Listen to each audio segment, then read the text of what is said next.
queridos irmãos, eu desejo cumprimentar a todos com a paz do Senhor Jesus Cristo. Neste momento alegre, nós estamos aqui para darmos continuidade ao estudo da lição bíblica de juvenis da CPAD, da faixa etária de 15 a 17 anos, que nesse terceiro trimestre de 2016 tem como título Ética Cristã para a Juventude. Ética Cristã para a Juventude. É uma lição muito importante que veio em tempo oportuno, pois estamos vivendo uma época de bastante incertezas morais e éticas, de pluralismo e relativismo morais. Esse trabalho é realizado pela Assembleia de Deus, Convenção Abreu e Lima, aqui no estado de Pernambuco, sob a presidência do pastor Roberto José dos Santos e também sob a orientação da Superintendência da Escola Bíblica Dominical, representada na pessoa do pastor Steven Ribeiro. No vídeo passado, nós estudamos e aprendemos que a palavra ética e a palavra moral são palavras distintas que têm apenas ou um mesmo objeto a que se referem. A palavra ética vem do grego etike, que significa, como nós tínhamos visto, costume ou norma que um indivíduo seguia ou uma sociedade. A palavra moral, que vem do latim moralis, tem um significado semelhante, são palavras quase que sinônimos. Existem autores que trabalham hoje, atualmente, e de alguns tempos para cá, influenciado por ideias do positivismo lógico, de forma distinta a ética e a moral. Ética como sendo um discurso teórico, um discurso sobre a moralidade, algo relacionado a valores e princípios, enquanto que a moral está relacionado à prática, a regras e a normas. Esta distinção, como nós vimos, é uma distinção apenas convencional, por que não dizer também acidental, haja vista que é um só e mesmo objeto que tratam essas duas matérias, essas duas palavras tão importantes, que é o agir moral. A ética e a moral são palavras que trabalham o mesmo objeto, o agir moral do ser humano. Vimos também, na lição passada, que a ética, no sentido secular da palavra, ela tem sido estudada, sobretudo pela filosofia. Hoje, a ética, ela pode ser separada em quatro grandes áreas. Áreas que se dividem em áreas não normativas e áreas normativas. As primeiras abordagens, que são não normativas à ética, são, em primeiro lugar, a ética descritiva, que é o que impera em algumas ciências humanas hoje, como sociologia, história, como antropologia, inclusive psicologia. A ética chamada metaética, que também é normativa, pois busca, através de análises, o conceito e significado, como também a referência de termos que são utilizados e são importantes na ética, termos como bom e mal, certo e errado, deve ou não deve, obrigação, valor e assim por diante, direito e assim por diante. Também a metaética trabalha a saber qual a estrutura e justificação dos nossos juízos morais ou do raciocínio moral que nós operamos. Em terceiro lugar, temos agora o conjunto de éticas chamadas éticas normativas. A primeira, podemos chamar ética normativa, trabalha na busca de formular e defender certos princípios morais e regras que não sejam apenas descrições ou apenas convenções arbitrárias, mas que sejam sistemas e virtudes básicas que sirvam de guia para as ações humanas. Nesse tipo de área, essa terceira área da ética trabalha as éticas normativas que buscam ou pretendem ser objetivas, ou seja, que independam daquilo do que eu ou você digamos acerca do objeto a que se refere a ética. A quarta área que a ética estuda, nós já vimos, é a ética chamada ética aplicada, que trabalha os problemas específicos da ética, problemas relacionados ao aborto, problemas relacionados à pena de morte, casamento gay, eutanásia e assim por diante. São problemas de ética aplicada porque se concentram em questões morais específicas e práticas da nossa vida. Hoje nós vamos estudar a lição de número 3, que fala da natureza moral do ser humano. O ser humano, ele tem uma natureza moral. Lembrando ainda que nós estudamos na lição passada, também, agora que eu acredito que é importante dizer isso aqui antes de entrar nessa terceira lição, sobre a própria natureza de Deus. Nós defendemos que Deus é o grande fundamento da moralidade, e isso que distingue a ética cristã das demais éticas. Não só isso, mas sobretudo isto, que Deus é o grande fundamento e parâmetro da moralidade. Não só Deus, mas nós vimos que também a Bíblia Sagrada e a razão humana, a própria intuição humana, também servem como norte para as nossas decisões morais. Vimos que Deus, ele, para que seja Deus, ele tem na sua própria natureza certas características essenciais que diz respeito ao seu próprio caráter moral. Deus, ele é santo, Deus, ele é justo, Deus, ele é bom, Deus, ele é fiel, Deus, ele é paciente e assim por diante.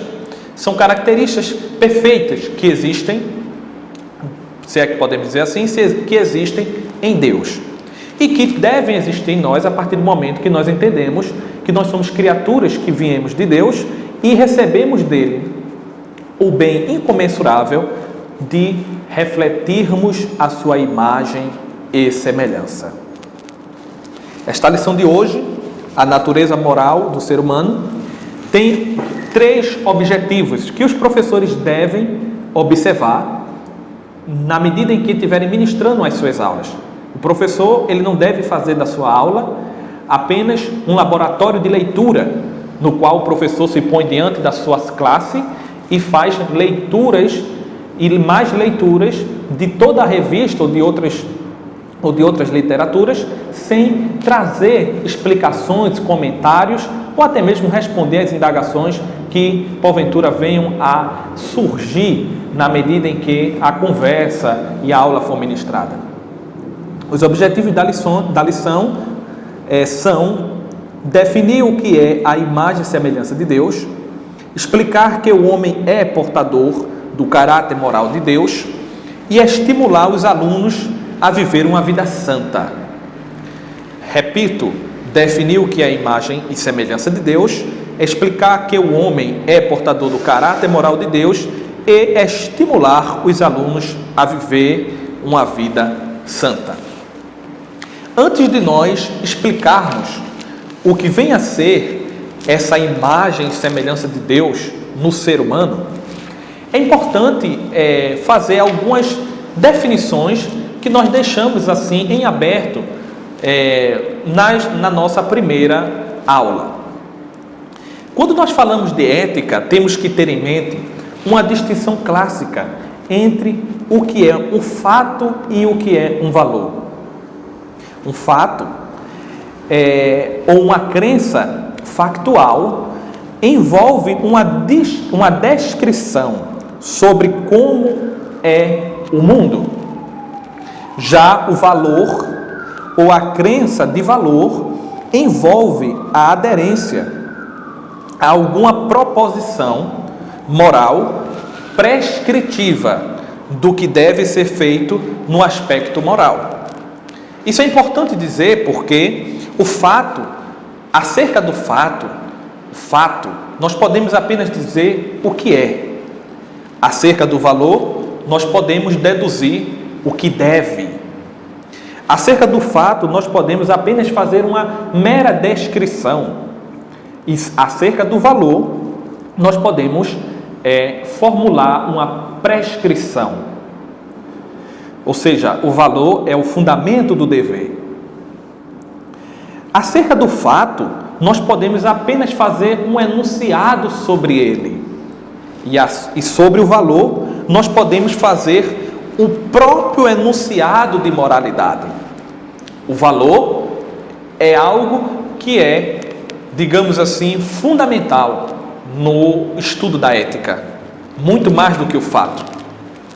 É lógico que nós podemos nos referir aos fatos, aos valores, também usando a expressão fatos. Quando eu digo fatos, eu não quero apenas me referir à realidade como um todo. Fatos aqui eu me refiro aos fatos do mundo empírico, do mundo concreto. Existem fatos que não se reduzem ao mundo concreto da empiria, da matéria, daquilo que está no tempo e espaço. Existem fatos que nós podemos chamar fatos metafísicos. Fatos metafísicos, que são constitutivos da própria estrutura da realidade e que nós podemos ter o conhecimento desse tipo de realidade através de reflexão racional. Os valores são fatos também, mas não são fatos como os fatos da natureza, os fatos empíricos. Os valores são fatos ou propriedades as quais propriedades que as ações humanas possuem. As ações humanas possuem a propriedade de terem valor. Esse valor pode ser um valor positivo ou pode ser um valor negativo. É importante também dizer que a expressão valor, como eu a uso, não se refere ao valor apenas um valor ontológico. Filosoficamente falando, o valor ontológico se refere a tudo que existe. Tudo que existe, de certa forma, é valoroso, mas não no sentido moral, no sentido apenas da sua existência. Mas existem coisas que têm um valor não apenas ontológico, mas um valor moral. Essas coisas se restringem ao campo das ações humanas.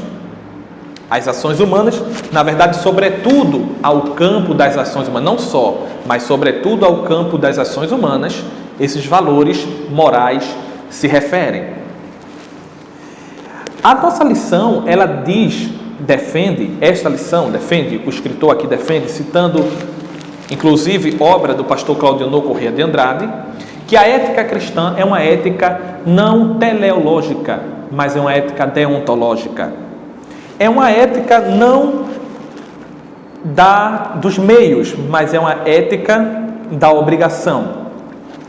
Deontologia é o estudo, é a teoria que trabalha com a noção de obrigação moral.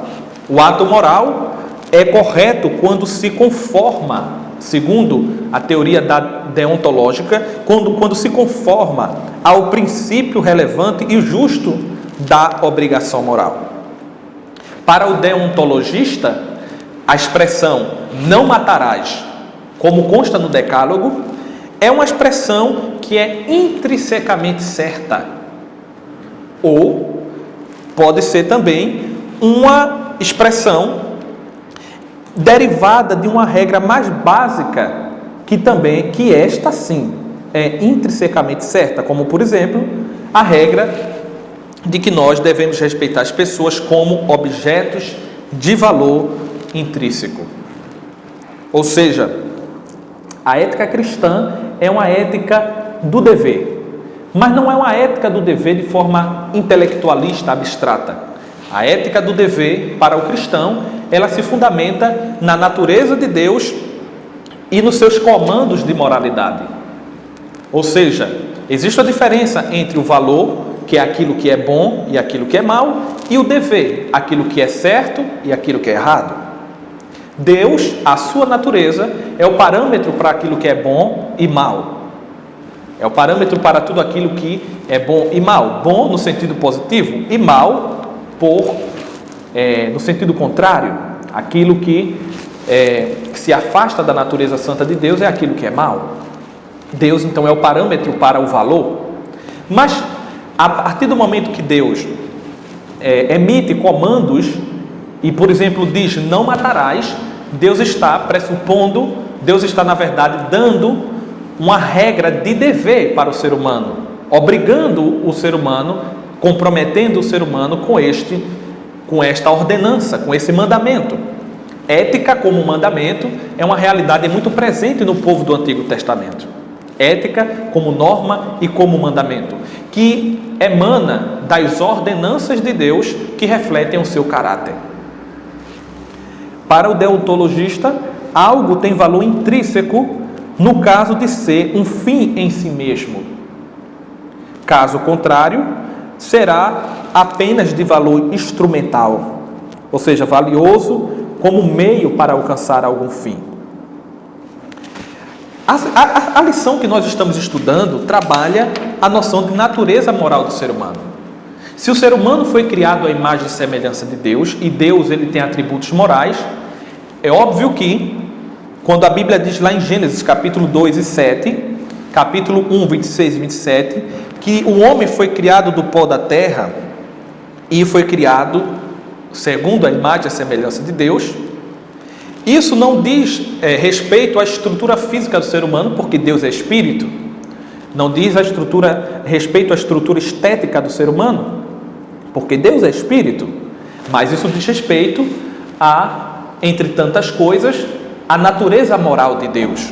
O ser humano é a imagem e semelhança de Deus porque ele também reflete a natureza moral de Deus, com imperfeição, mas reflete a natureza moral de Deus. O homem também é a imagem e semelhança de Deus por outras razões.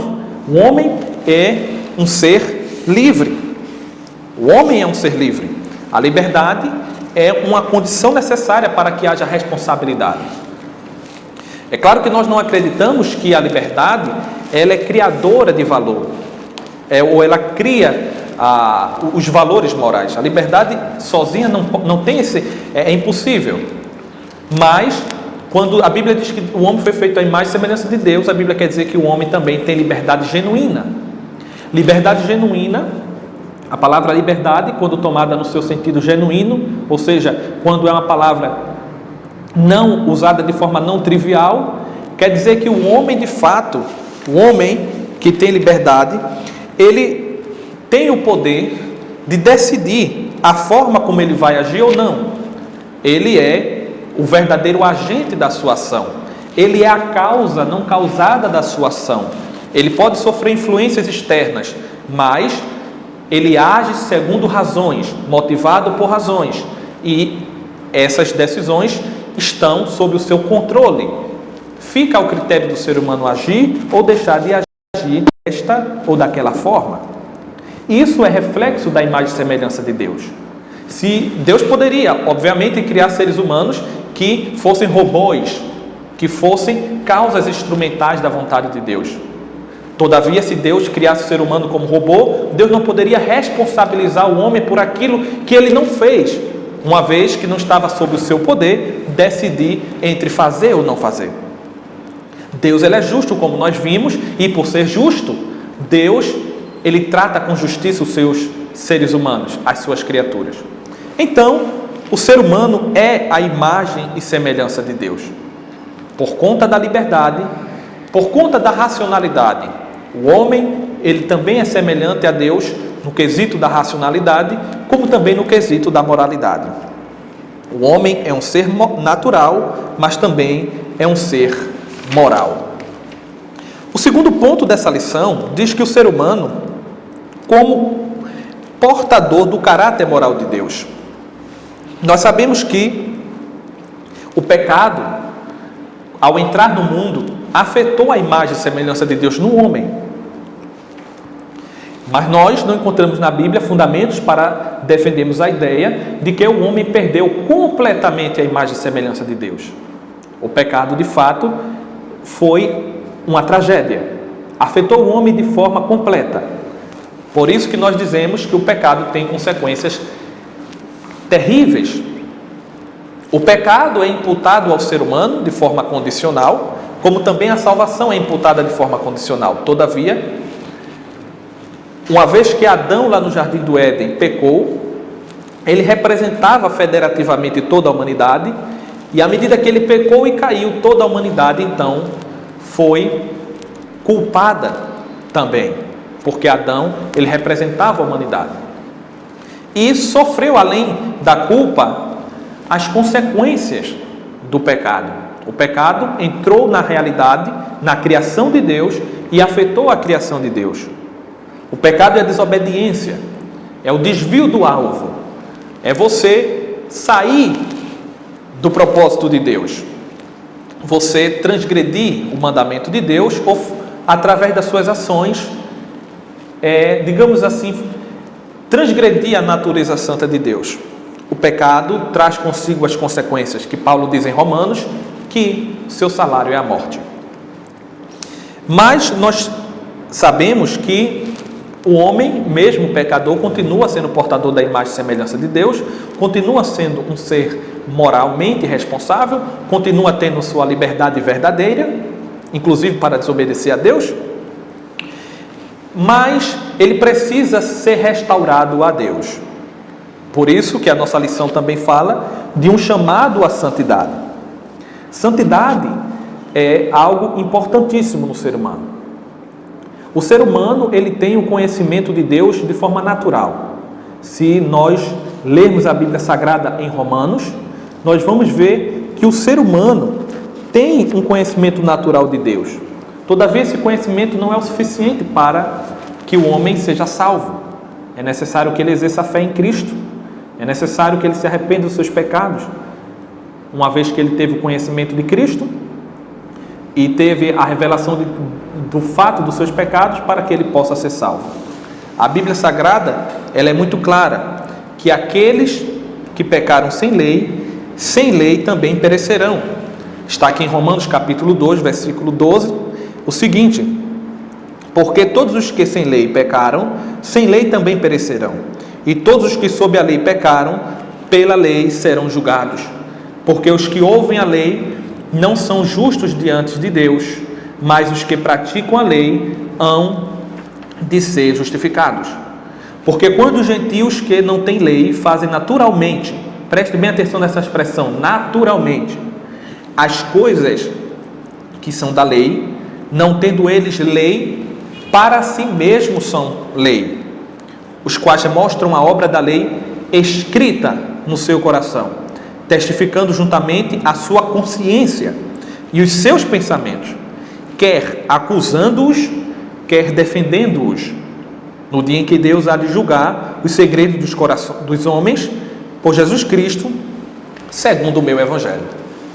Então, o homem naturalmente tem o conhecimento de Deus. Naturalmente. Ele tem esse conhecimento não só de Deus, mas também da própria instância da moralidade, quase que por inclinação. É natural ao ser humano isto, esse conhecimento imediato. Todavia, para que o homem possa ser restabelecido a comunhão com Deus, não basta apenas esse conhecimento. Ele deve se arrepender dos seus pecados, como eu já disse, se arrepender e crer para ser salvo. A santidade a que a lição se refere, ela na verdade é um ponto que segue a justificação, o novo nascimento. Santidade num sentido progressivo, como os pentecostais clássicos defendem. Por exemplo, vocês podem lerem as obras de pentecostais clássicos, como Stanley Orton, que defende com boa dose de textos bíblicos a santidade como uma progressividade. Ou seja, o ser humano ele nunca alcançará a perfeição aqui, mas ele estará sempre buscando a perfeição e buscando a santificação. Essa busca pela santificação vai resultar numa vida de frutificação que vai refletir as virtudes de Cristo para o mundo. A santidade é esta criação no ser humano, das virtudes que outrora não haviam por conta do pecado. Essas virtudes elas são regadas pela palavra, pela oração, através do Espírito Santo de Deus. E nós então queremos concluir esta lição. Nós poderíamos ainda aqui falar muitas outras coisas, Mas nós podemos concluir esta lição dizendo o seguinte: a ética cristã é uma ética não apenas do dever, mas é uma ética também da virtude. O tema desta lição que nós estamos estudando é a natureza moral do ser humano. Logo, se a natureza moral do ser humano está falando de uma instância também interior. Não basta apenas cumprir uma regra moral exteriormente. Existe, a Bíblia, o cristianismo revela que Deus ele criou, na verdade, para nós também propósitos para a nossa vida. Existem, na verdade, não só obrigações a serem cumpridas, deverem a serem obedecidos, mas, na verdade, uma postura de vida que deve ser tomada. As virtudes se referem aos traços de caráter que deveriam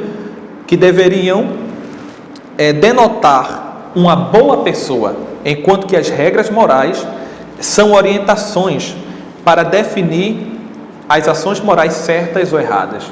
Então, o cristão, ele deve obedecer às regras, mas também deve cultivar, na verdade, uma vida boa, uma vida virtuosa. Mas não uma vida virtuosa que apenas tem como telos a felicidade aqui, como os gregos defenderam, mas uma vida boa que tem como telos o conhecimento de Deus, a comunhão com Deus. A vida boa é a vida que se realiza na contemplação, e não só na contemplação de Deus, mas também no retorno à comunhão com Deus. Queridos irmãos, nós poderíamos ainda falar muito mais. A teologia e a filosofia têm muita coisa para nos oferecer acerca da natureza do ser humano, a natureza moral do ser humano. O homem, ele é capaz das maiores atrocidades morais, como também é capaz das maiores atitudes louváveis. Nós temos então que entender que o ser humano, ele não é naturalmente só uma coisa boa e também naturalmente não é um demônio.